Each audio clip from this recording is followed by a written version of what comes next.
कहानी की शुरुआत में एक अनजान आदमी को दिखाया जाता है जो दूर से अपनी बंदूक का निशाना बना रहा है। ये गन काफी लंबी है और इसका बैरल प्लास्टिक का है। इसके अंदर गोलियां नहीं है बल्कि ये कांच के टुकड़ों से भरी है। उसका टारगेट है ये ऑफिसमैन, लेकिन वे एक दूर से आने वाली कार को निशाना बनाता है। वे कार के टायरों में कांच के टुकड़ों से गोली मार देता है। इस वजह से कार अपना नियंत्रण खो बैठती है और ऑफिस वर्कर से जाकर टकराती है, जिस वजह से वे वहीं पर मर जाता है। इतनी एक्स्ट्रा ऑर्डिनरी कैलकुलेशन से लगाया गया निशाना कार ड्राइवर को हत्यारा बना देता है। वे आदमी मुस्कुराता है और वहां से भाग जाता है। यह हत्यारा इतना शातिर है कि यह हत्याओं को दुर्घटनाओं में बदल देता है। कहानी की शुरुआत में माइक नाम के आदमी को दिखाया जाता है जो एक प्रोफेशनल हिटमैन है। वे बिग रे नाम के एक आदमी जो एक रिटायर्ड वेटरन असैसिन है, उसके द्वारा चलाई गई एक ऑर्गेनाइजेशन के लिए काम कर रहा है। माइक गिल्ड के सारे हथियारों में से सबसे खतरनाक हथियार है। हालांकि हर किसी के पास अपना अपना तरीका होता है। ये लंबी दाढ़ी वाला आदमी माइक का फेवरेट आदमी है। उसकी पर्सनैलिटी काफी गर्म स्वभाव की है, इसलिए उसके किसी को मारने के तरीके अनकंट्रोलेबल है। हालांकि उसके ये तरीके अब कस्टमर्स के बीच ज्यादा पॉपुलर नहीं रहे।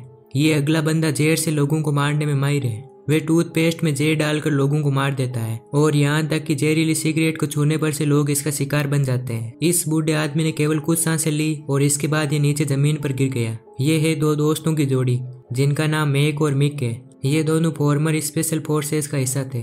वे अक्सर हत्याओं को सामान्य दुर्घटनाओं में बदल देते हैं, जिससे पुलिस के लिए इन्वेस्टिगेशन करना काफी मुश्किल हो जाता है। अंत में ये जेन नाम की फीमेल असैसिन जो कटाना तलवार का कुशलता से उपयोग करने में माहिर है, और फ्रेड जो एक फेट ओल्ड मैन है, उसके तरीके बाकी सब लोगों से अलग है। इस मोटे आदमी ने एक बार गैस का यूज करके पूरी टीम को मार डाला। एक गंजा आदमी अंदर आता है जिसका नाम मिल्टन है। ये इस ऑर्गेनाइजेशन की एक महत्वपूर्ण कड़ी है। वे कस्टमर से रिक्वेस्ट लेकर हथियारों को काम सौंपने में माहिर है। वे क्लाइंट के रिक्वायरमेंट्स को देखकर हथियारों को काम सौंपता है। इसके साथ ये पैसों को भी मैनेज करता है। क्योंकि माइक सबसे बेस्ट हथियार है, इसलिए ज्यादातर मिशन उसे ही मिलते हैं। एक बार माइक ने एक शराबी आदमी को मारने का मिशन लिया था। ऑफिसमैन शराब की पूरी बोतल पीने के बाद आधी रात को घर लौटता है, लेकिन उसको ये रियलाइज नहीं होता कि माइक उसके घर में घुस चुका है। नशे में धुत आदमी एक घड़ी को देखता है और कुर्सी पर चढ़कर उसको नीचे उतारने की कोशिश करता है। माइक उसकी हर चाल पहले ही पता लगा लेता है। जब शराबी कुर्सी पर खड़ा होता है तो माइक रस्सी का यूज करके उसका गला घोटने लगता है। फांसी पर लटके हुए शराबी को कुछ भी पता नहीं क्या हो रहा है। इसी बीच वे कहता है कि क्या तुम जानते हो मैं कौन हूँ। माइक कुर्सी को लात मार देता है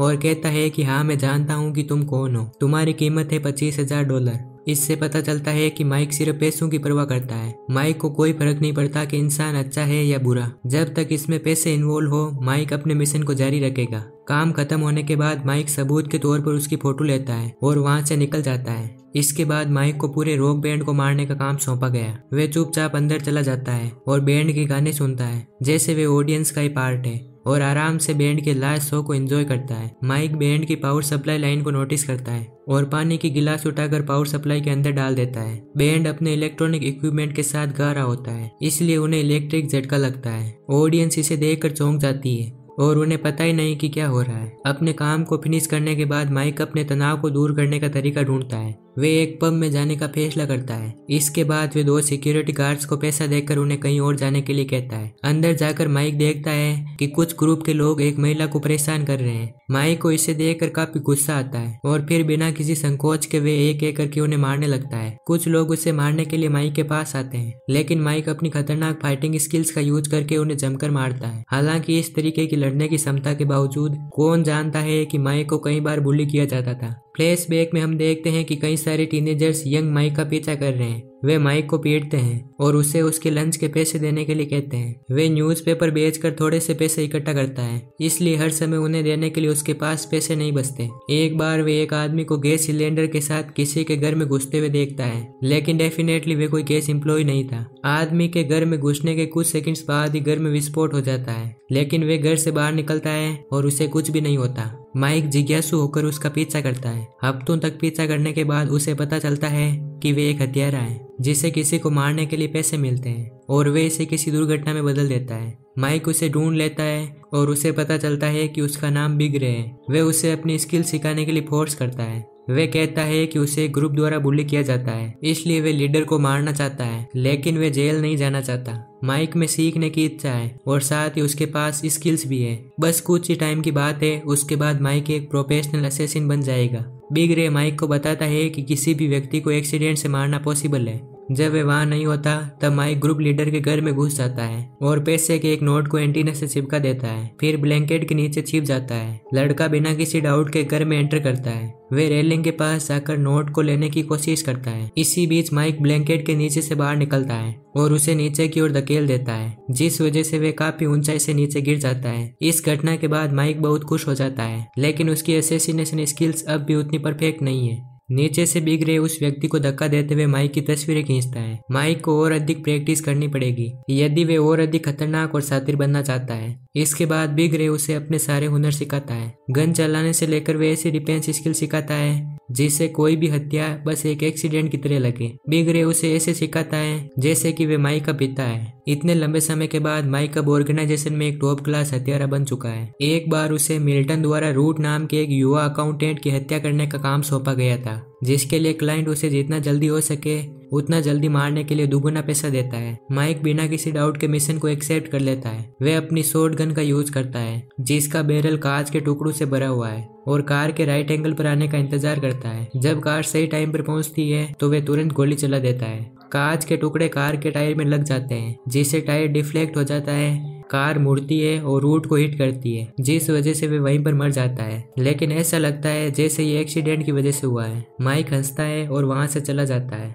जबकि कार ड्राइवर ये सोचकर डर जाता है कि उसने अभी अभी किसी को मार डाला है। उस रात मिल्टन माइक को कॉल करता है और उस गली में जाने के लिए कहता है जहाँ कस्टमर उसे रूट को मारने के लिए पैसे देने वाला है। माइक टाइम पर नहीं पहुंचता और कोई दूसरा असैसिन उस पर हमला कर देता है। ये असैसिन हर तरह की मार्शल आर्ट का यूज करने की कोशिश करता है, लेकिन माइक उसे बार बार हरा देता है। माइक उसे कहता है कि तुम किसी ऊंची बिल्डिंग पर बैठकर मुझे शूट कर सकते थे या फिर डायनामाइट का यूज करके इस पूरे एरिया को उड़ा सकते थे, लेकिन नहीं, तुम तो मेरे साथ फाइट करना चाहते हो। ये असैसिनेशन इंडस्ट्री के लिए अपमान की बात है। इतना कहने के बाद माइक उसे ऊपर खींच लेता है और उसके गले पर अटैक करता है, फिर उसकी गर्दन को मरोड़ देता है। माइक उसे घसीटते हुए ले जाता है और उसके सिर को फुटपाथ पर रखता है और उसकी मोटरसाइकिल को उसकी बॉडी के पास रख देता है, जिससे सब कुछ एक एक्सीडेंट की तरह लग रहा है। ऐसा लग रहा है जैसे किलर ने गाड़ी को जल्दी से मोड़ दिया और इसके ऊपर से अपना नियंत्रण खो दिया, जिससे उसका सिर फुटपाथ से टकरा गया और उसकी गर्दन टूट गई और वे मौके पर ही मर गया। सब कुछ नेचुरल दिखाने के बाद माइक घर लौट जाता है। उसे चार्ली नाम की एक महिला का कॉल आता है। वे कहती है कि माइक की एक्स गर्लफ्रेंड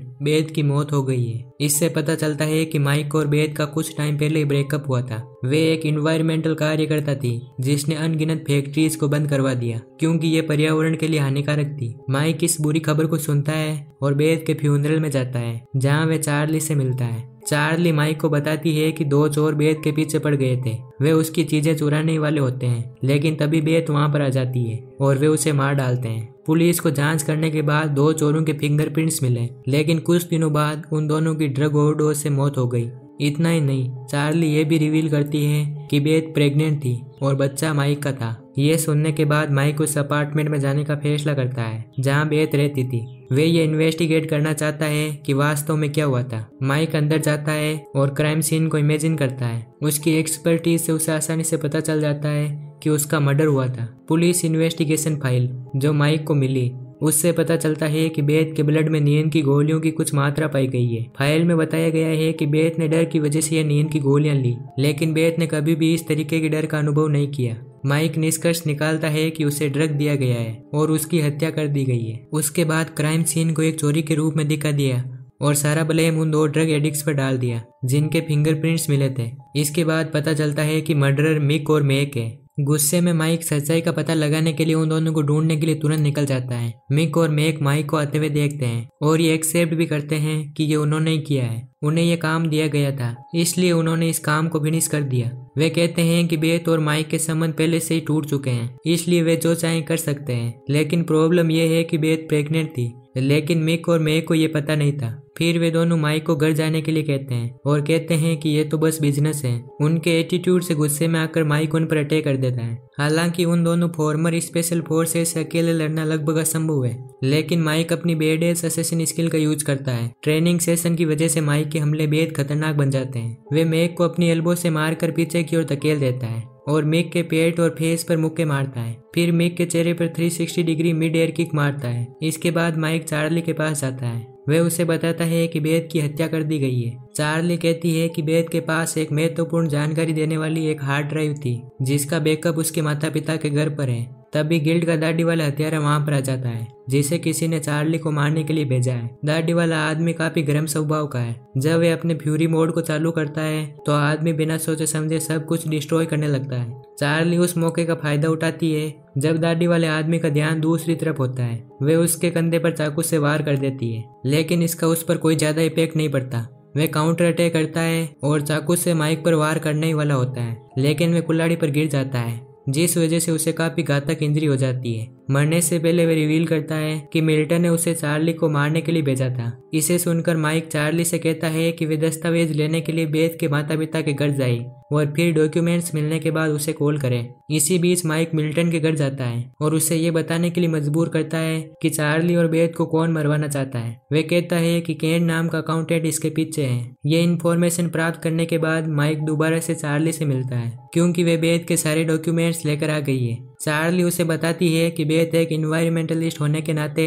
वेन कैंप नाम की एक ऑयल कंपनी के पीछे लगी हुई थी। वेन कैंप कंपनी को तेल के ड्रिल के लिए अनुमति नहीं दी जा रही थी, लेकिन कंपनी के डायरेक्टर ने उन्हें समुद्र में ड्रिल अलाउ करने के लिए सरकार को रिश्वत दे दी। ये सूचना बेथ को वेन कैंप कंपनी के एक अकाउंटेंट ने दी थी जिसका नाम रूट था।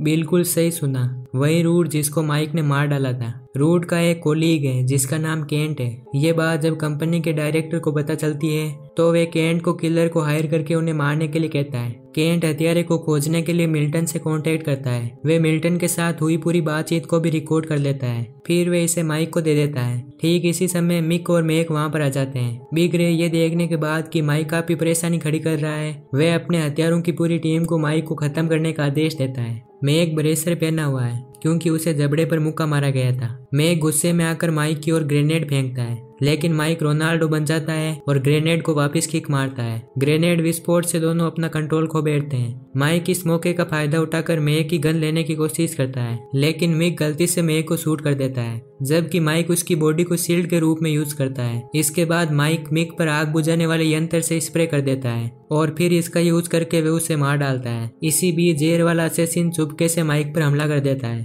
और उसके नाक को जहरीले टाउल से ढकने के लिए उसकी पीठ पर चढ़ जाता है, लेकिन वे उसकी तकनीक के बारे में पहले से ही जानता है और उसने अपनी सांसें रोक रखी थी। किलर उस पर चाकू से वार करता है, लेकिन वे उसे उसके ही चाकू से मार डालता है और उसे सीढ़ियों से नीचे गिरा देता है। अंत में माइक फ्रेड से मिलता है जो माइक जैसे असैसिन के सामने कुछ भी नहीं है। उसकी जेब में ऐसे उपकरण है जिनका उपयोग नहीं किया जा सकता। माइक उसे घुसा मारता है और नीचे गिरा देता है। माइक धीरे से फ्रेड की जेब से जहरीली बैंडेज को लेता है और वहां से निकल जाता है। माइक फिर वेन कैम्प कंपनी के डायरेक्टर के पास जाता है, जहां उसका सामना एक फीमेल असैसिन से होता है जो कटाना चलाने में माहिर है।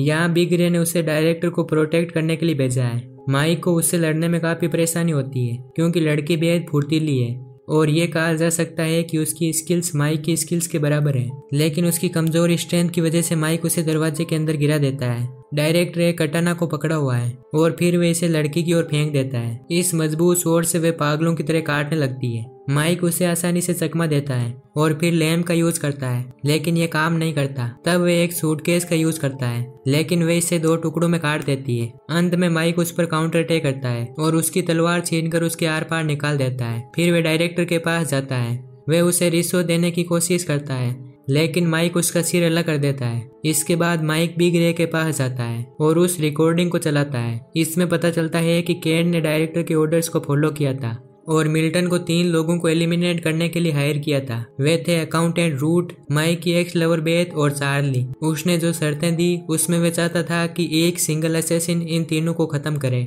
और इसके बाद वे सुराग को छिपाने के लिए उस हत्यारे को भी खत्म कर देंगे। इसके लिए वे 3 गुना पैसा देने के लिए तैयार थे। पैसों का भूखा मिल्टन सबसे पहले माइक को रूट को मारने का काम सौंपता है, लेकिन ये जानकर कि माइक बेथ को नहीं मारेगा, उसने माइक को मारने के लिए एक दूसरे असैसिन को भेजा और फिर बेथ और चार्ली को मारने के लिए दूसरों को काम सौंपा।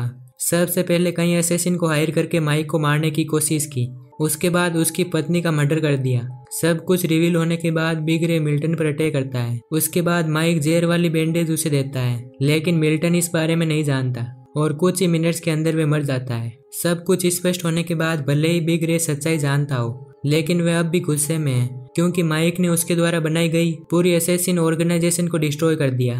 अंत में वे माइक को जाने देता है, लेकिन उसके साथ सारे संबंध तोड़ देता है। इस तरह यह कहानी यहीं पर एंड हो जाती है।